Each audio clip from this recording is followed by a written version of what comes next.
in a family. My dad was a farmer. That's why he was transported into a farm with Dr. Bernardo's. And they lost the farm due to frosts. The crops failed twice. Anyway, my dad worked in a foundry. Terrible, sad story. He died when I was 7. My mother remarried to a wonderful person. And always supported me intellectually. In our house, we were to be smart. Didn't matter what we looked like. We had to be kind, and we had to be smart. I really was supported by my mother. My mother came from a rather elite family. Her grandfather was a linguist for the Bank of England, excuse me. My granddad was an editor for the British Medical Journal. And my mother always wanted to go to university, but instead she was sent to finishing school and didn't have that. So my father's service was important in our family. He didn't speak at World War II, but I think he was a very hard parent to my brothers because he had been in an orphanage. He and his brother had grown up in an orphanage. He felt boys had to be really tough and girls could be coddled, and he was delighted when I was born, some 12 years after my youngest brother. And so his service influenced, sadly, in a detrimental way to my brothers, who I think, without giving any information, I think they suffered having my dad as a parent. I, on the other hand, did not. And that is the difference in our family. So I went to college. I was afraid to go to university. And I didn't even finish that. I got a job with the federal government. And in this time, both my stepfather and my mother had passed away when I was 21 or 22. And I think it always sat with me how much they endured during the war and during the Blitz, and they still persevered. Mm-hmm. So that was important to me. Anyway, I didn't even think about going to school to be a social worker. I got married to my high school sweetheart. I got divorced. I married a wonderful man who I've been married to for 30 years. We have a child, over 30 years, 32 years. We have a 30-year-old child who is in the Navy. Oh. So both my brothers also served in the 60s, one Army, one Navy. And my new mother-in-law, who I loved, she was a social worker, an MSW. And she always encouraged me. So I went to university in 1995. Yes, 95. I had a 9-month-old child. My husband was a football player for Laurier. Okay. And we decided to give up everything. We sold everything. I went to university. And I decided to be a social worker. And because I was sort of sitting there in life thinking, I had been an employment counselor for many years. And I thought, what could I take at university that would kind of build on this? And I actually had gone to counseling and saw a social worker at the hospital for my guilt feelings around my divorce, leaving my first husband, because we didn't have the same goals in life. And that really, I saw the connection between employment counseling and mental health approaches. And so my mother-in-law really encouraged that. My husband really encouraged that. I found university amazing. I went to Laurentian for an undergrad where I was permitted to do a mini thesis because when you're older and you go to university, you have a bit of experience, and I could connect with a lot of the material. I had been schooled in brief solution focused therapy as an employment counselor. That was the Government of Canada's approach at that time. And I just loved university. I loved every minute of it. It was a great place to raise our daughter as well, who was so smart. Anyway, went to university and thought to myself, what could I focus on? What is the most serious contributor to mental health challenges? Because I always wanted to be a therapist, but I really wasn't very impressed with the Freudian approach. So I wanted to be a therapist, and I wanted to follow in my mother-in-law's footsteps. And so both of my undergrad and graduate degree at Laurier, we all went to Laurier, like we were two generations that went to Laurier. Neat.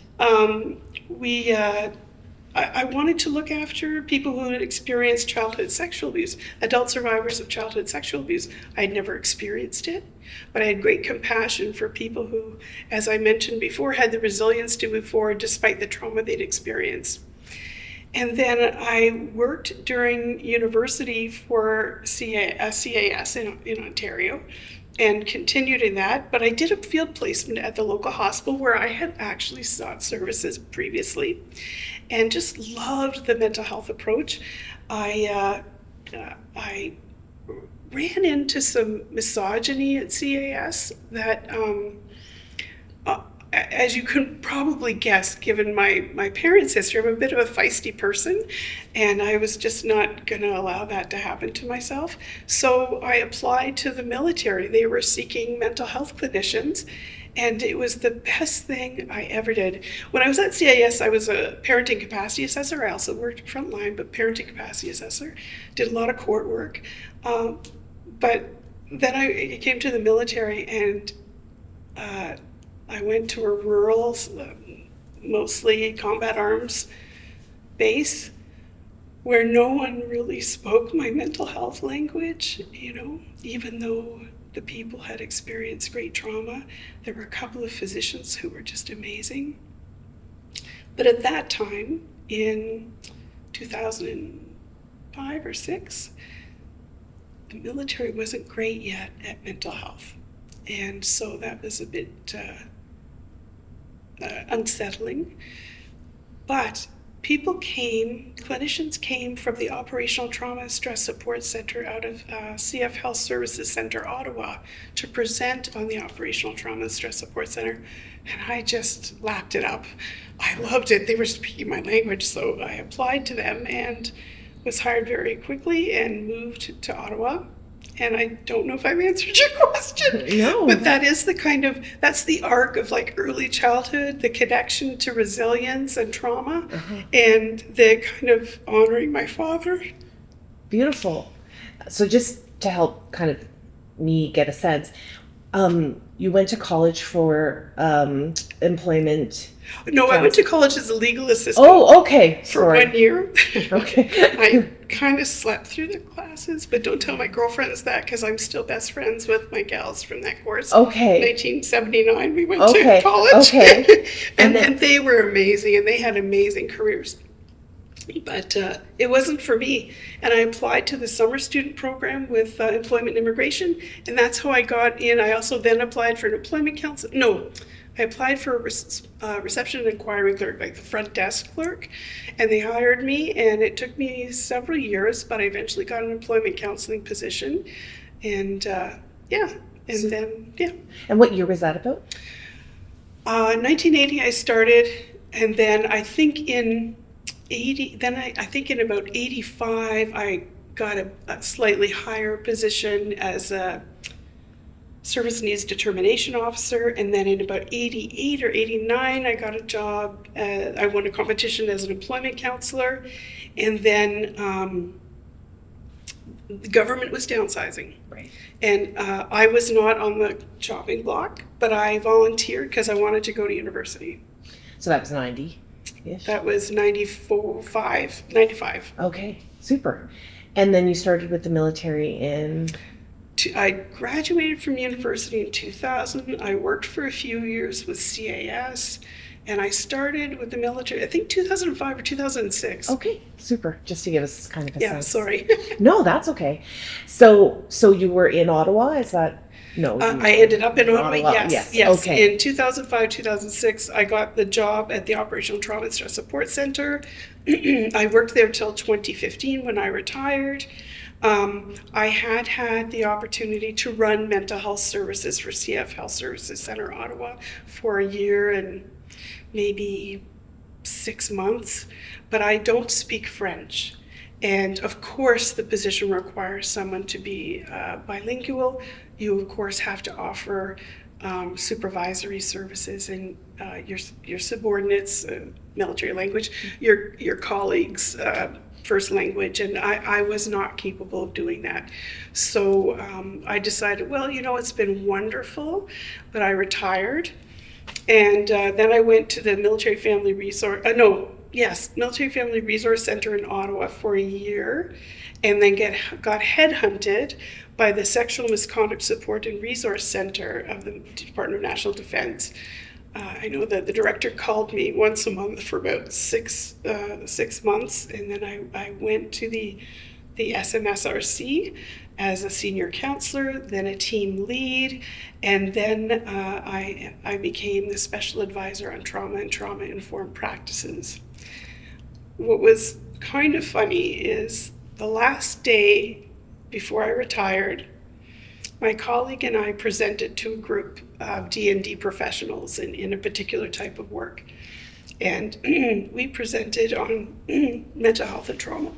I beg your pardon. And the woman who had set it up was their director, and she ended up being the director at the SMSRC. So that's why she could connect with me. She said, it was really it's one of those magical days when everything goes right, and you've got the group together, and you're even though you're talking about a completely serious subject, you're uniting as a group, and so she decided I was someone she wanted. That's so great. Yeah. So just to clarify a little bit, because I bet there's a lot of folks who don't know much about military social work. Were you in the military? No, I was a civilian hired by the Department of National Defense. I serve those who serve. Okay.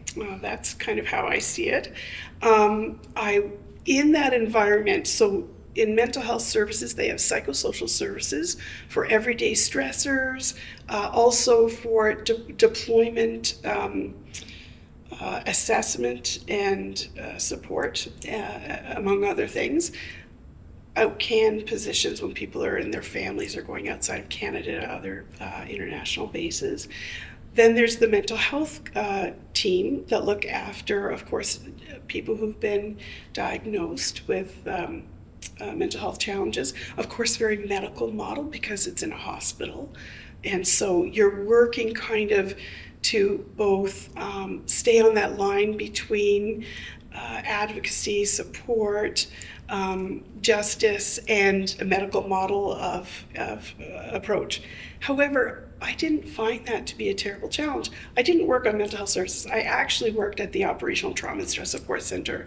My particular interest at university was dissociative coping structures. Okay. And my first day on the job at the Operational Trauma and Stress Support Center, I found my office was beside Dr. George Fraser. George Fraser at that time was an international expert on dissociation. I had quoted him a million times in every paper I wrote about dissociation, so I was delighted.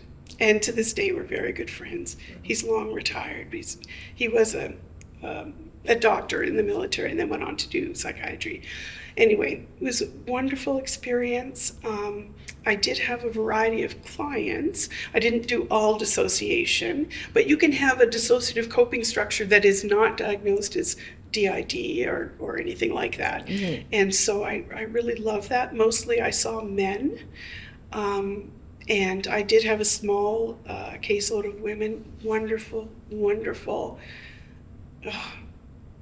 They were the people who were made it okay for other women, but through their own suffering sometimes. And mm-hmm. I will say there is, despite what we ask of military members, we ask them to, while everybody else is running away from danger, we ask them to run toward danger. We ask them to do things in the name of our country that they wouldn't normally want to do. And they train every day of their lives to be able to overcome that human piece around not harming others, but only on when it's in defense. Most of our deployments up until Afghanistan were peacekeeping. Mm-hmm. Afghanistan was truly a war, and I saw people who had served in Bosnia 92, 93, Rwanda, Somalia, Eritrea, the Congo, Afghanistan, domestic events where lives were lost. So it was quite a broad range of people, broad age range of people. But what I also found was there is a percentage of both my female identified clients and my male identified clients who had also experienced sexual misconduct. But that wasn't a term we talked about back then. The idea of moral injury, for example, wasn't really conceptualized at that point. But the military had a great idea to have padres, master's trained padres inserted into OTSSEs to deal with sort of that spiritual dilemma that is sometimes caused by service. Great deal of difficulty with child soldiers, a lot of trauma related to that. Lots of things. I won't express trauma content because I don't want to traumatize vicariously anybody else. But it was such a rewarding experience. Yeah. So could you say a little bit more about what parts of the experience the reward is closely linked to? Well, we worked as such. We were very different people. We had psychiatrists, psychologists, mental health nurses, social workers, led by a military psychiatrist who started off as a civilian psychiatrist, and in her 50s, she joined the military and she served in Afghanistan as a psychiatrist, became a very dear friend. And we were cohesive, but she had a vision that I supported as her manager when I was in that position, which was we were going to train all of our staff in as many modalities as possible, because we didn't necessarily expect people to be purists. I know the purists in the audience are probably not like that, but we wanted to make sure. My philosophy was find out what works for the client and use what you know about that. That's great. Not everything works. CBT doesn't work, but in that, even as a subordinate, but also as an equal in the management position, I think I have 7 certifications, like level 2, what we used to be called level 2 CBT, so the highest level of CBT, level 2, don't know what it's called these days, of EMDR, prolonged exposure therapy, brief solution focused therapy, of course. Oh gosh, now I can't remember all of them offhand, but what I would say to anybody who wants to start out and has a clinical interest is spend your money on getting trained in these modalities. They absolutely offer you so much to give to somebody. Dialectical behavior therapy. I'll come up with others. I just can't think what they are right now. No, I mean, I think it's very useful information for folks, yeah. But it was, to me, it was delightful, the constant learning. We did medical rounds every week, but they were mental health medical rounds. And the psychiatrists had a different perspective. The mental health nurses had a different perspective. The social workers had a different perspective. And it was just we didn't always all agree, let's face it. But it was a fabulous experience. And I got to, lead some field placements for people at other universities. And the one thing, I did a lot of the orientation when I was asked of new clinicians. And what I would say to them, which I hold dear to myself today, is never diss the military to serving members. Because no matter how egregiously they may have been treated by somebody, whether it's chain of command, a colleague, the enemy, every person I ever saw was very, very proud of their service. And to side with them against the military also developed a triangulation that wasn't helpful for someone who had to serve. Right. Because they signed up for it. Right. And so that's not to say you didn't advocate when asked and consented to. You didn't call up the right person and say, hey, this isn't a really great idea, or can we talk about it, or listen, I know it's unusual to get a call from me, but can we just have a quick discussion? I just wonder if I could help with a situation. Those kinds of advocacy things. It didn't mean we didn't do that. It just meant we didn't create or contribute to an additional barrier to something that was the person's life commitment. Right. And a lot of people are very surprised that military members want to deploy. They want to go like to Afghanistan or what have you.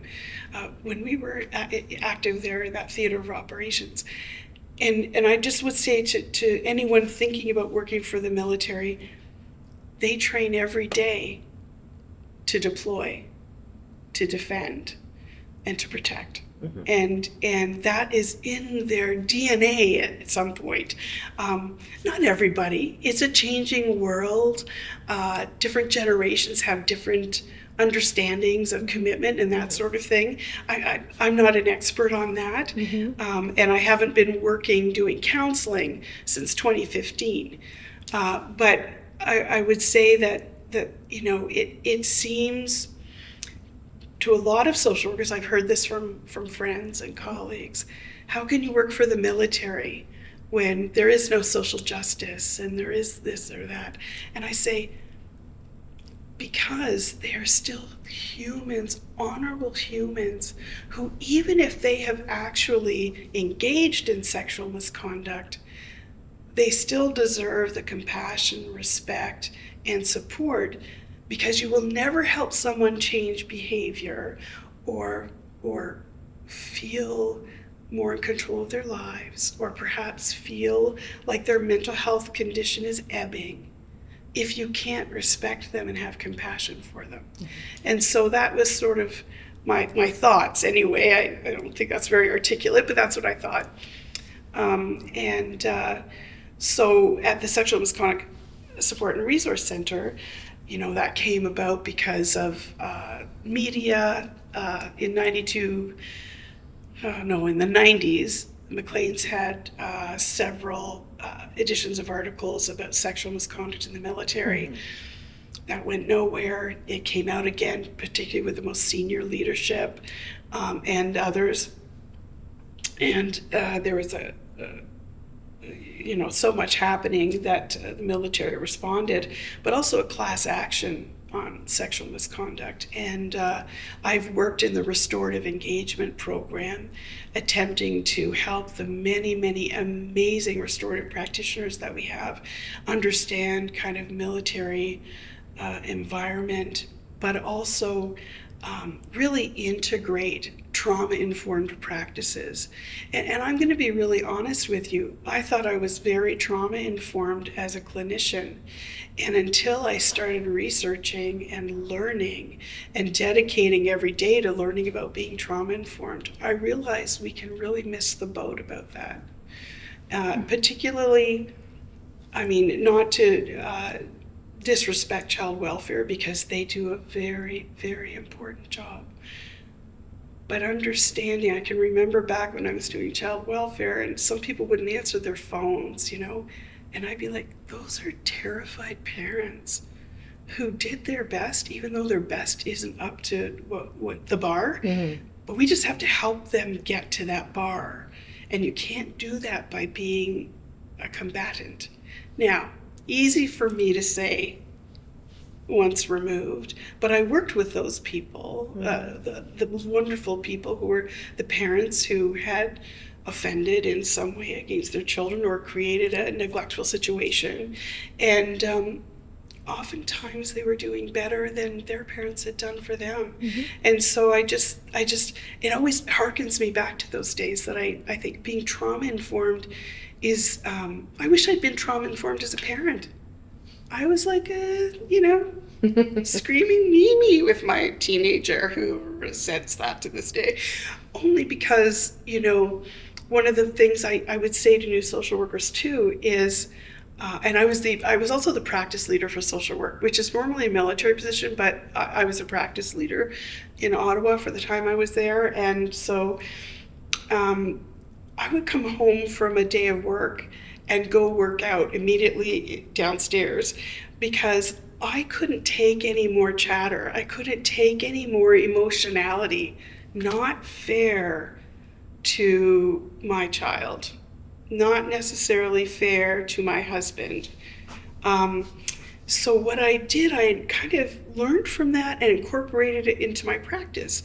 So I did a lot of work with people about transition. When you're transitioning, when you've been, say, diagnosed with post-traumatic stress disorder, and you're having difficulty with emotional expression or anger, fear motivating anger. And, I would teach them about the physiology of that emotion and how when you come back from a war zone, for example, every demand made upon a person is reacted to by your physiology as a life or death situation, even though it's not contextually what's happening, which can be an overproduction of cortisol and adrenaline and noradrenaline, etc. And so I would teach people both the physiology of that, but also transition pieces. So, when you're on your way home on the bus or driving home, I want you to think about what challenges you might face, the noise level, the smells in your house, the demands of your loving children, your loving partner, or if you go home to your cat or your dog, or you go home to your roommate. Think about what that looks like so that you can prepare and transition from your day at work in garrison to kind of the family piece. Because I learned experientially that I didn't do that very well for the longest time.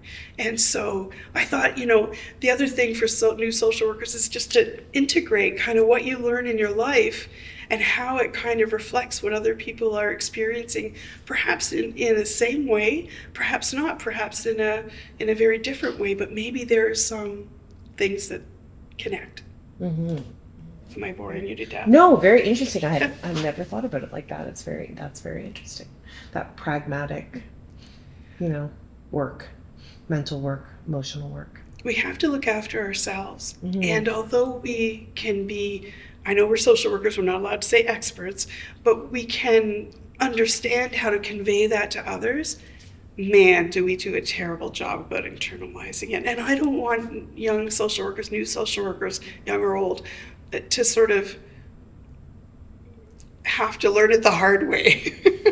I know we all have to in some respects, but there are things you can do. Like, I wish I had moved more. Physically, I inherited from my grandmother sort of a rheumatoid arthritis and osteoarthritis. And I actually retired because I could no longer sit very still and be kind of that blank canvas. Is especially important when you're doing EMDR. Mm-hmm. You can't really move or distract. And I couldn't do that anymore because it hurt too much. And so, but also I had 30 years of service in, and I was thinking I'd like to do something different. But the other thing I learned when I did retire was I actually was very agitated on weekends because I didn't want to lose anyone. And I didn't really know that until I was no longer a primary clinician for someone, because I ended up just admiring people so much. Often I was not the right person for the client. And my policy was, if I would say a first interview, if I'm not the right person, don't hesitate to tell me. I'm going to find you the right person. This is for you. The other piece, I don't know what your other questions are, so here I am rambling. No, please, go ahead. The other piece I always taught new clinicians was this. Almost every military member, not every, it can't be that disrespectful, thinks, what does a civilian know? Sure. Why should I talk to you? You don't know anything about the military. You don't know anything about service. I just came back from a war zone. The answer is, you're absolutely right. Let me tell you what I have to offer. Let me tell you a little bit about myself, and just see if we can find enough common ground to spend some time together and see if we can build up a bit of trust. So I would talk about, my family has someone in service every decade for the last 100 years. My father was in a war. My mother supported it. My brother served. I'm the only person in my family who had never enlisted. I tried, but I wanted to be a lawyer back in the day. That's why I took legal assistant rather than an undergrad in law. But they weren't hiring young girls in the 70s to be lawyers. So anyway, I would say to them, and this is what I have to offer from a clinical perspective. I really want to know more about you. I want to know what your needs are. I really am dedicated to help you maybe this little tiny piece of your life's journey. You'll do all the hard work. I'll give you ideas. You can decide if that works for you. And then we'll reconvene and decide what's next.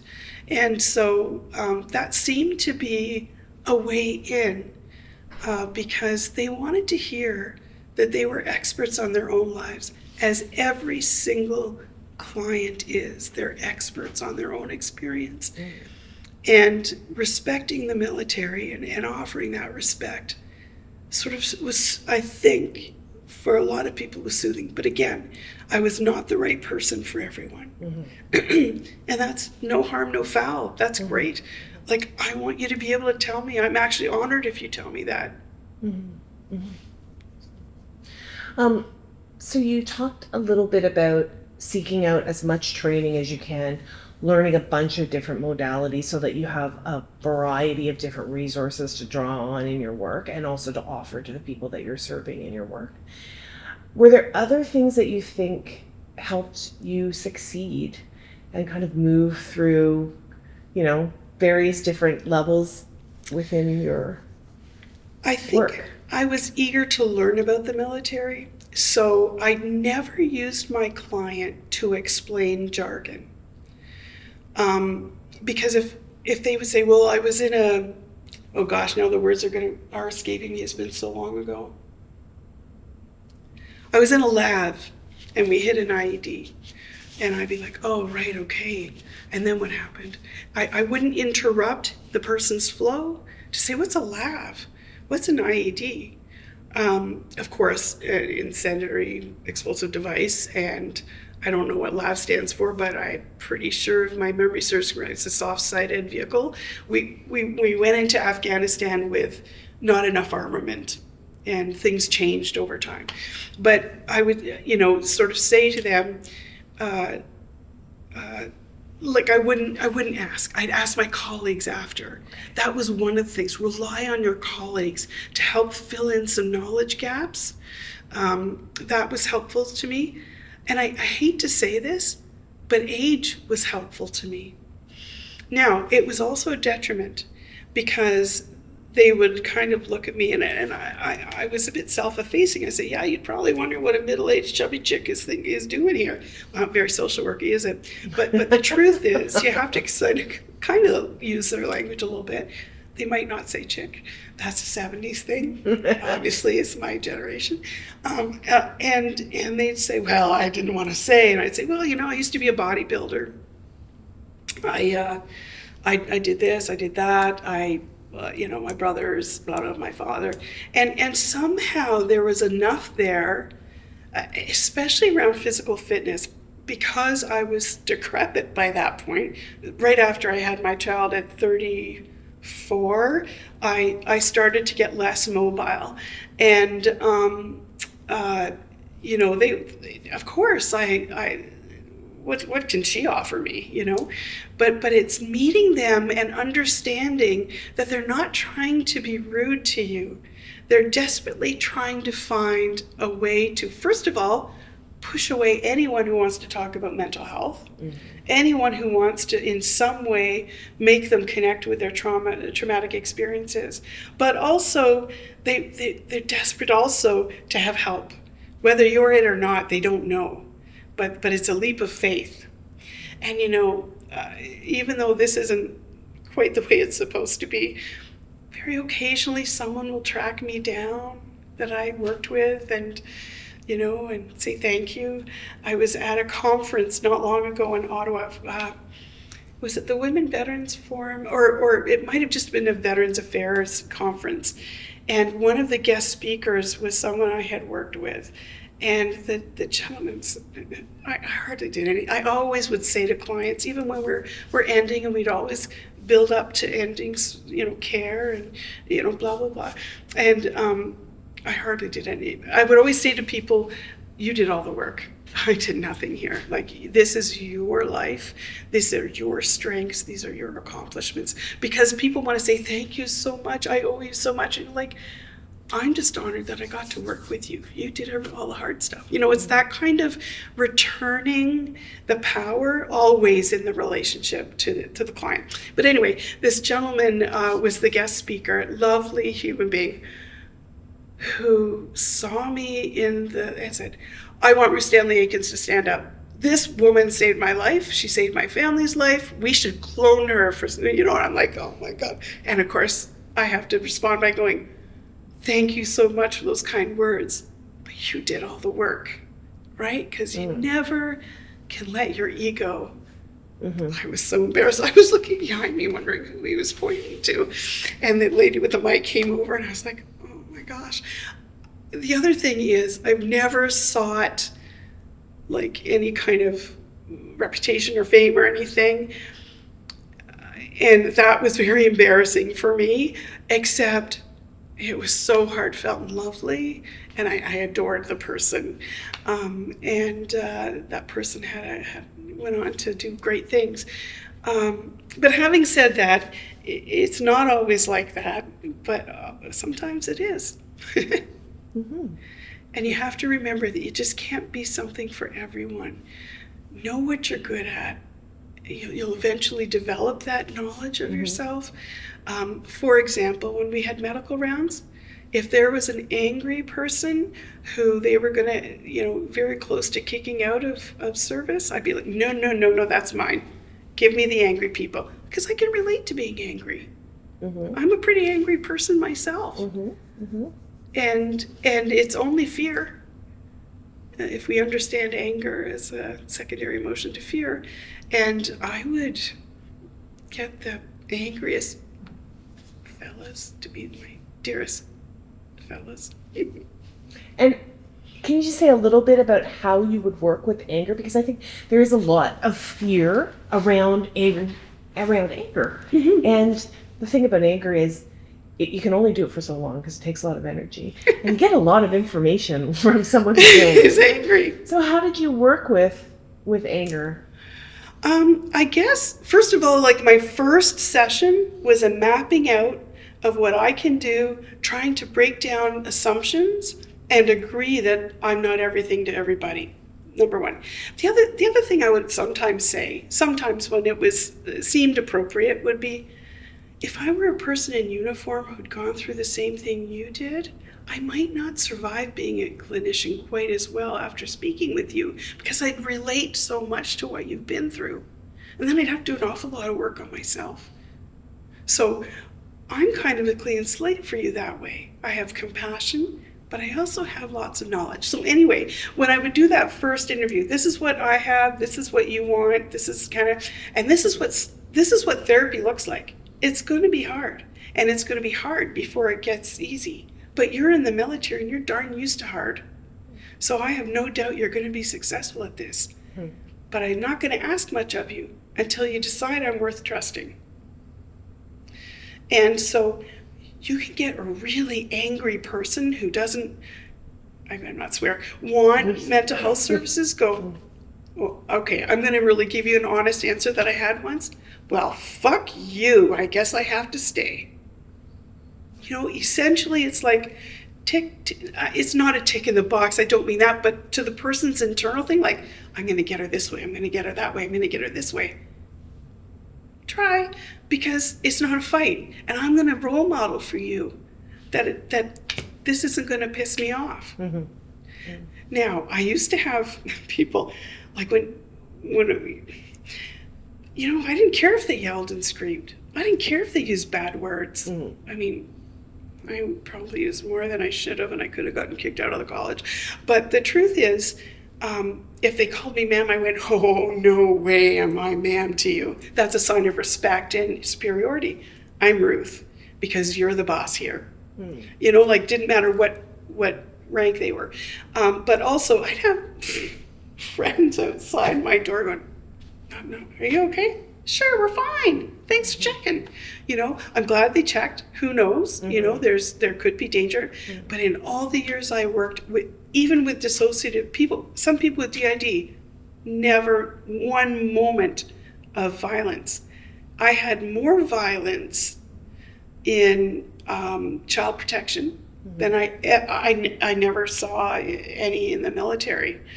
And I had one event where I was doing an unannounced home visit with a colleague who was still in school doing her BSW, and she was expecting, and the person, of course, they were very agitated.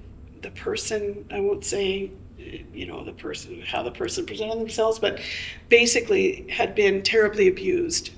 There was a file, it was intergenerational, and their child had parts that showed us he had been abused. And they had a Rottweiler, and basically said, you know, you lift one hand and I'm going to stick my Rottweiler on you. You know, you're going to die, and I'm going to find you. If my Rottweiler doesn't get you, I'm going to get you. And I'm like, so-and-so, off you go, get out. And I just said, we're going to talk again.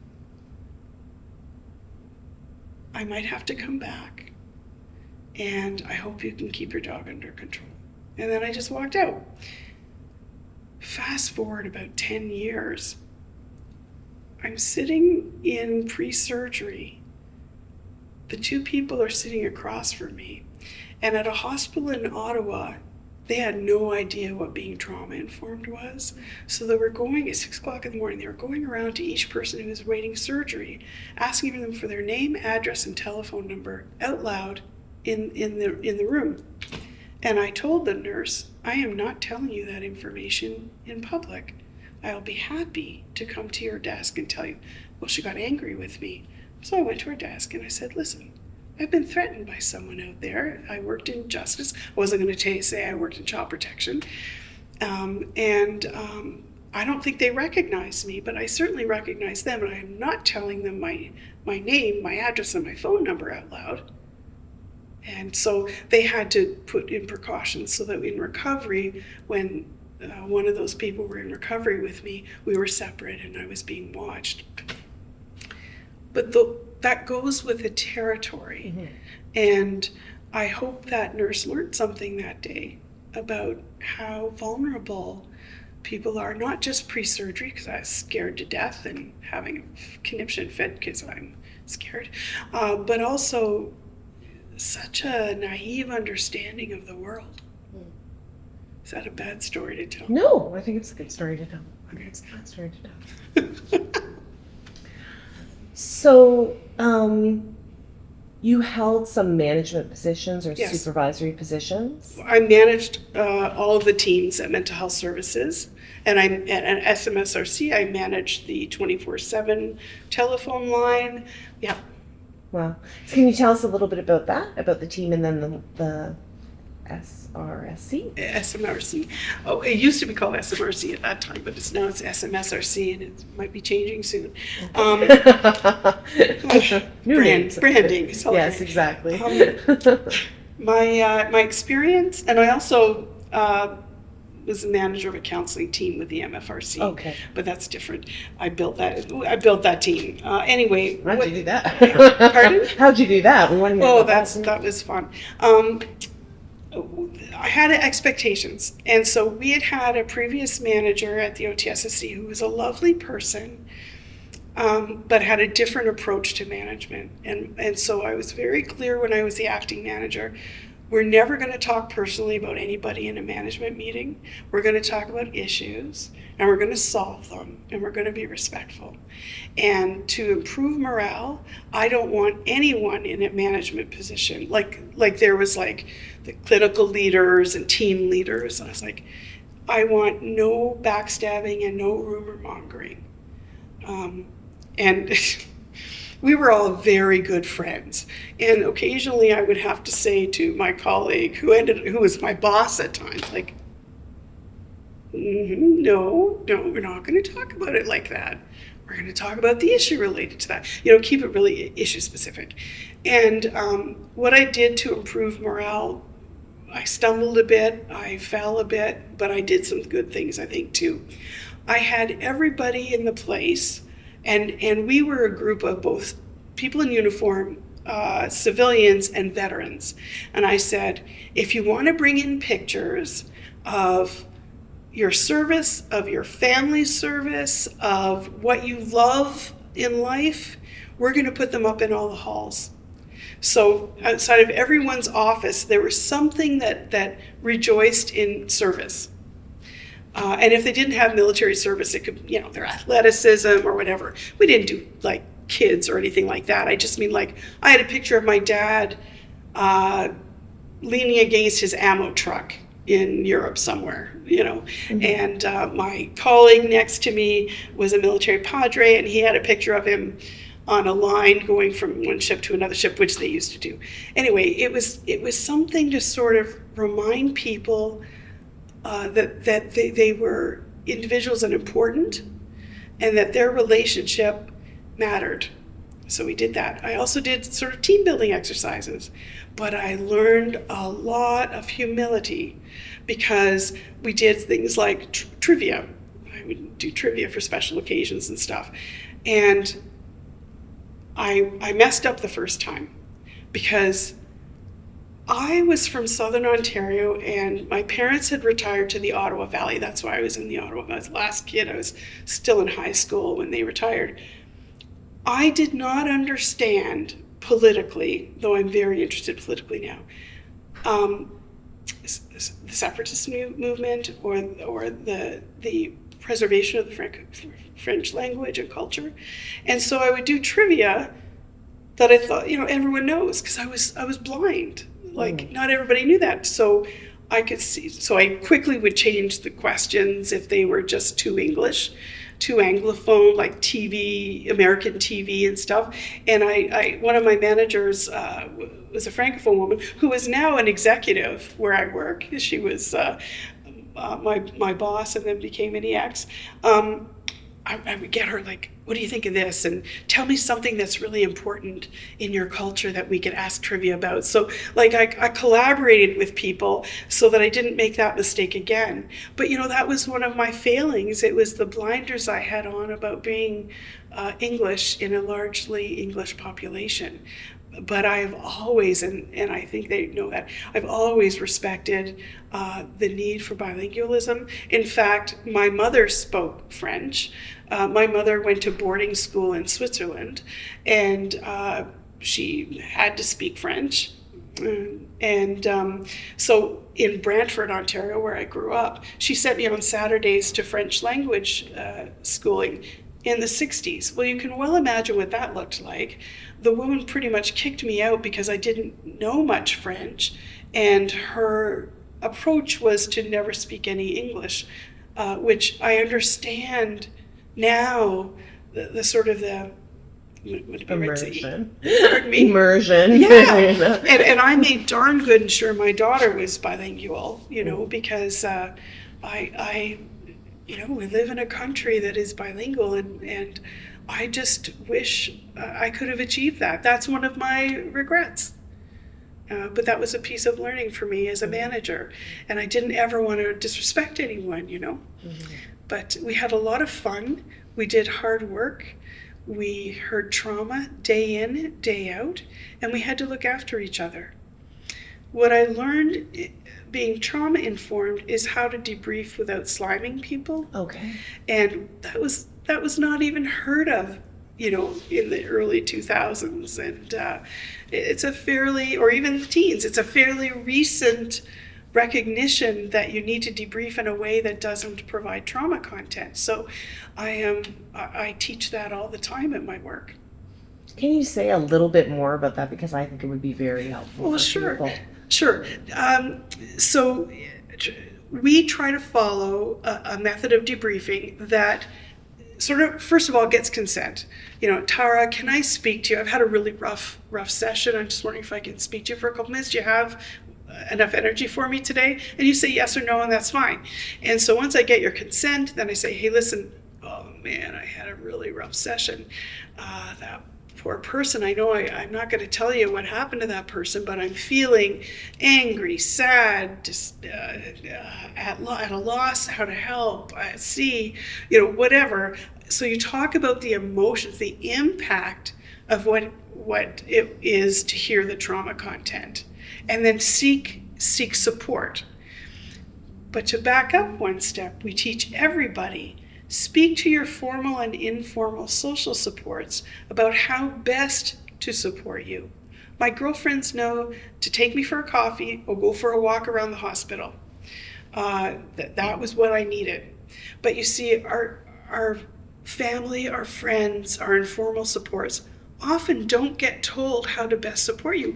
It wasn't a language that we commonly, I never even heard of it until I became a trauma-informed person.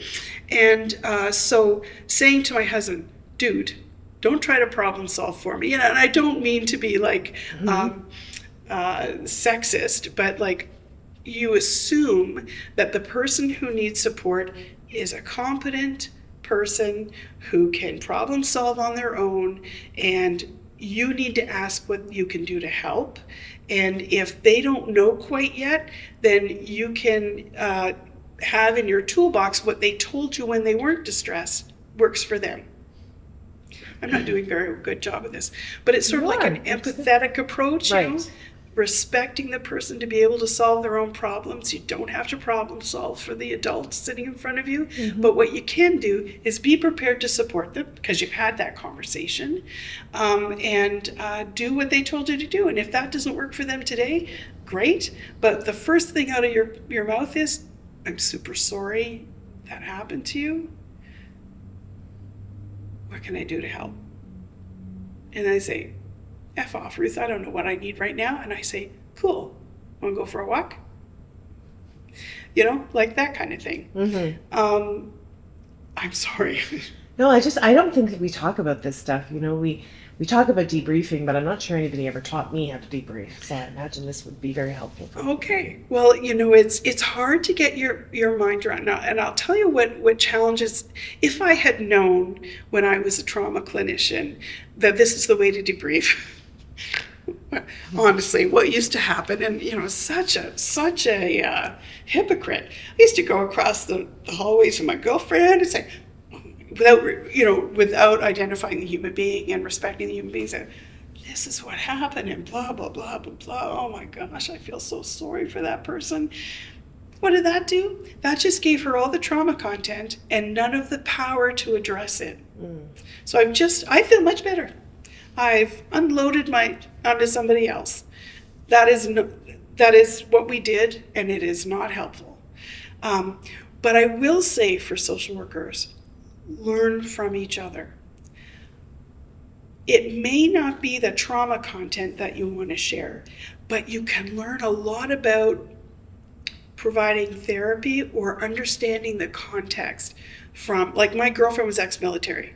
And I'd be going across going, oh, this horrible thing happened and blah, blah, blah. And she'd say, well, that was because blah, blah, blah, blah, blah, blah. And I go, oh my cow, that's really important. I got to remember that. Or that's what that's called, Ruth. And I'm like, oh, okay. Like I latched on to every piece of lingo and jargon that I could about the military. Because if you actually have that at your disposal, it really helps you unite with a person. They don't have to be your educator, because that can be demoralizing and it can erode their confidence in your capacity. Right. Mm-hmm. Mm-hmm. Okay, that makes some sense. So, the sexual violence response, just before we go there, I'm wondering, because, we know some of the context at this moment, but this could be watched 5 years ago or 10 years ago. So I'm wondering if you could just say a little bit about the context of, you mentioned the Maclean's articles, etc., of the introduction or the increase in resources or attention or concern that the military has brought about in the contemporary context. contracts? So just before COVID, several, like many news stories broke. I think, excuse me. Part of it was also, I think, probably somehow perhaps supported or motivated by the #MeToo movement.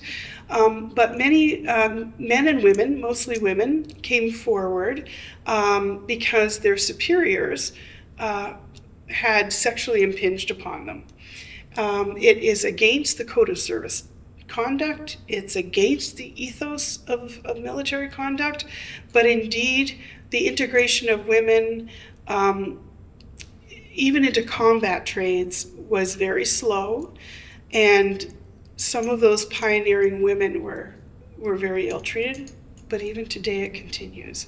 Where you have power and rank and privilege, you can have sexual power over. It can be anything from a sexualized joke, sexual objectification of a person's body, fitness, looks, to repeated asking out on dates, to inappropriate sexual touching, which is sexual assault under the Criminal Code of Canada, to penetrative sexual assault. And so the military responded by bringing in external review authorities to review what was happening, and their recommendation was in 2015 was to create the Sexual Misconduct Response Center, and that started off very small as a phone line, and it was integrated with. After that came the Hyder-Beatty class action, sexual misconduct class action, which became the Canadian Armed Forces D&D sexual misconduct final settlement agreement. And a part of that was the restorative engagement program. Now, restorative engagement is built on restorative justice principles, but it had never been done in the world, where it was a requirement of the military in response to sexual misconduct. Wow. So we built it from nothing. I'm not going to say it took a long time. It took a long time for it to be trauma informed in some respects. I hope my boss isn't listening. It's just we learned as we went along. And the often used phrase, like, we're building the plane while we're flying it.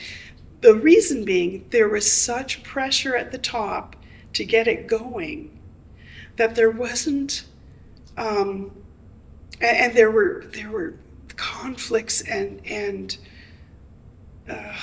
ideological differences in creating it. Wonderful, all of the people were wonderful and well-meaning, and I think now it's a pretty good program. And in fact, it's being looked at for other types, like Treasury Board of Canada is setting up a restorative engagement program. The Frenet racial discrimination final settlement agreement has a restorative component to it as well. The military set up restorative services, but that was only for people who were currently serving and who, like restorative justice, they would be speaking with the person who harmed them. But in restorative engagement, because it went from 1985 to, goodness, was it?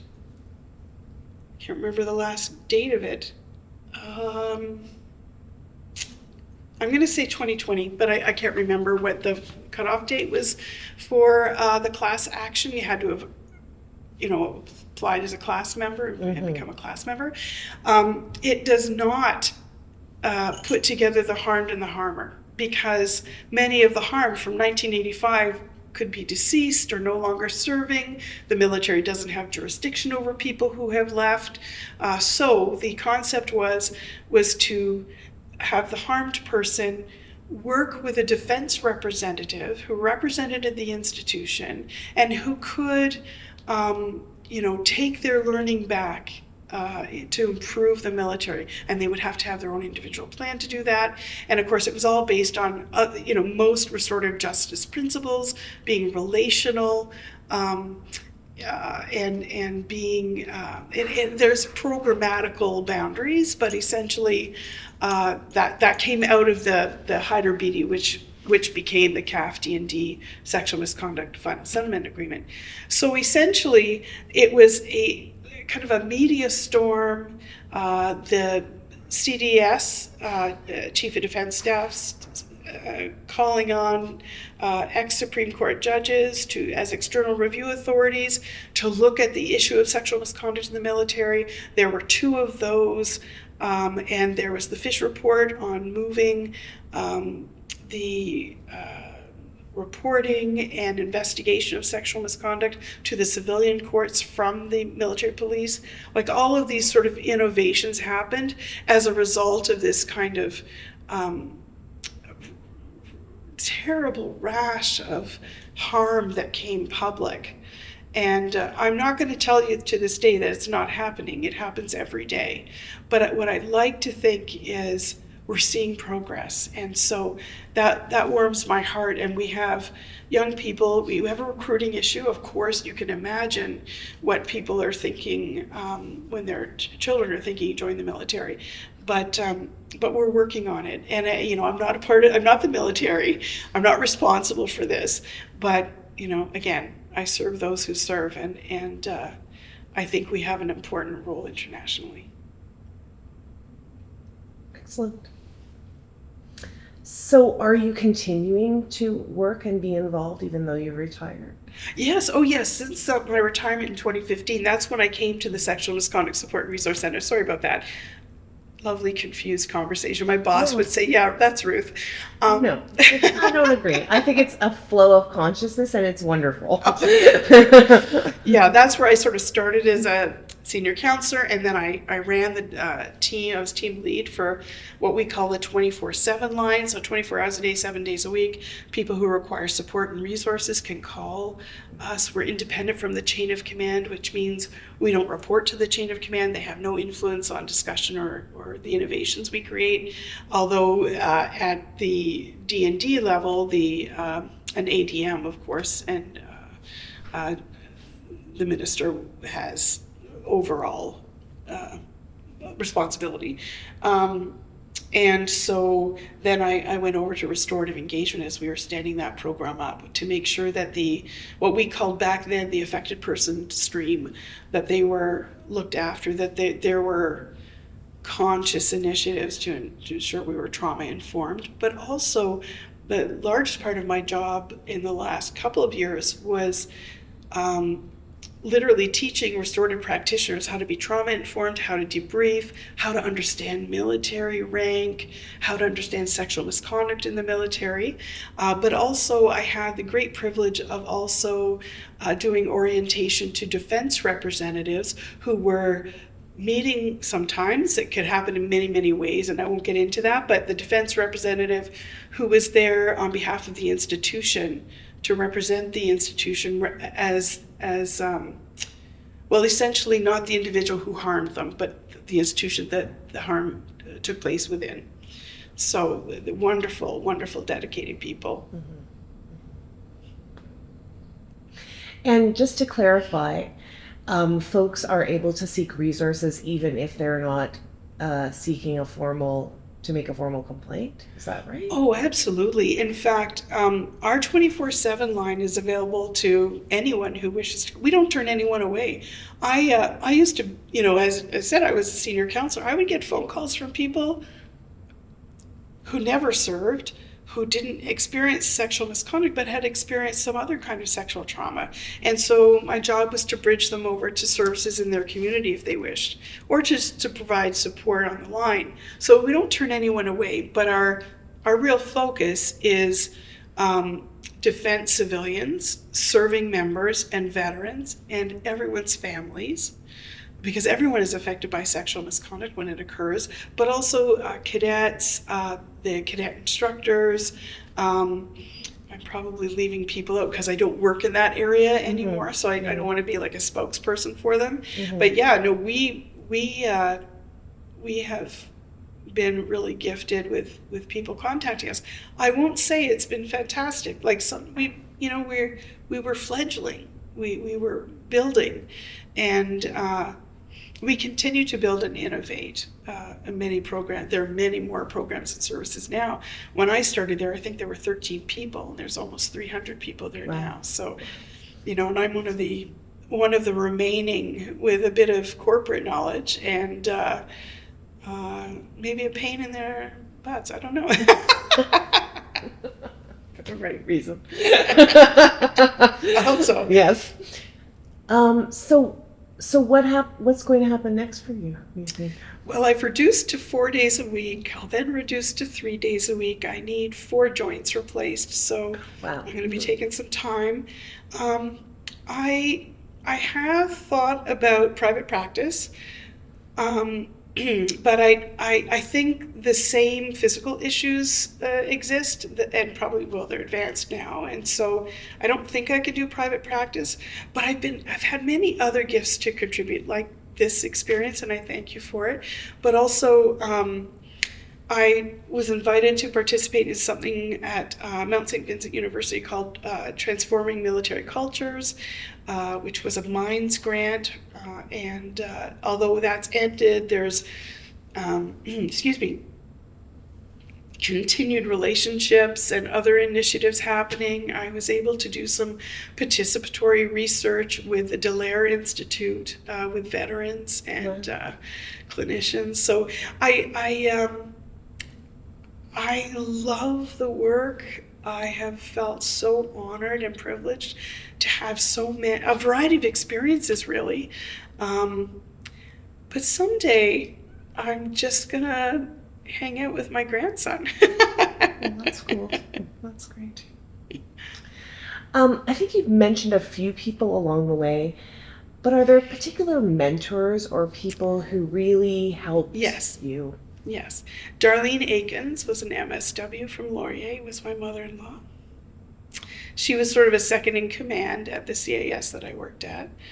She is an amazing, articulate, patient, kind human being. There's George Fraser. George. He's such a character. Love him so much. World leader on dissociation.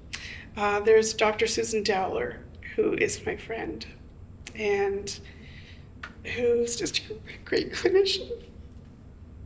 I don't know why I'm crying again. Okay. Who else? I don't want to leave anyone else out. Dr. Denis Boisvert, who we often didn't agree, but he was a great psychiatrist, and he was always looking at research and for innovation. Learned so much from him. I suppose in my current job, Nadia Lecuyer was my director, and she was flexible and interested. She wasn't a clinician or a social worker, but a marvelous director who gave me freedom and supported my ideas. So I appreciate that. And my current director, deputy director, Carla Rogers, who also is not a social worker, but boy, she's got the heart and lungs of a social worker. She's so smart. She comes from Health Canada. And finally, I would say Elizabeth Steele. Elizabeth was a social worker with the military on the psychosocial services. I actually promoted her to be acting manager of psychosocial services at one point when I was manager. I helped hire her over at the SMSRC when she wanted to come over, and now she is an EX in charge of me and everything I do, and it's wonderful. A wonderful relationship, and I love it. And last but not least, I will say Dominique Emmanuel Perrault, who is a lion and a manager of partnerships and strategic partnerships for us, and she also has the heart and brain of a social worker, and always just by virtue of her inquisitive mind wants to know more, and probably is a better social worker than I was. So I've had some really great people. Thank you for asking me. That was wonderful. Excellent. Any books or other resources that you would recommend to folks, like favorites? I have to admit, my work has evolved from a trauma-informed perspective. The clinic, KLINIC, out of the West, I think Alberta, they have a beautiful toolbox on being trauma-informed. Love them to death. I think if you wanted to do something like what I do, exposing yourself to the testimonials from the class action suits is probably the most up-to-date way to understand some of the things that have happened. But you always have to look after your resources. You always have to, scan down your body and say, do I have it today to look at this stuff? And be good to yourself and look after yourself. The articles that I love are all over the place. So I'm not going to say much about that. And of course, my fundamental knowledge of trauma is from the very first people who spoke about it, and gosh, I can't even remember names. And I know everybody watching this knows those names, particularly around child sexual abuse. Oh, what was that woman's name? She was just the forerunner in it. And now I can't even give her kudos, which she absolutely is entitled to. I can't think of it. I should have read the questions. No, prepared. Not at all, because I don't know that this question was necessarily there. But you know what? When you read the transcript, if you think of the name, we'll just put it in on the captions, and then people will have it. So my second last question is, what advice would you give to a social worker who is interested in the kind of work that you've done, in being an innovator, in being a leader? I would say get as much under your belt in terms of clinical certification. I would say understand the context that you work and work from within to create change. Because a closed system like the military can only be worked from within, I believe. For leadership, water off a duck's back. Okay. Don't take anything personally. It's all about the greater good for the people you serve. And sometimes that's a kick in the pants, but sometimes it's the greatest achievement of your life. Okay. Beautiful. Are there any other stories or anecdotes you want to share before we finish up? I don't think so. There's lots and lots, but I think I've probably bored you to tears. And I just want to say that it also has to be the right fit for you. I wouldn't be the right fit doing grassroots stuff, like know where your skills are. I am institutionalized. I grew up as an 18-year-old in the federal government.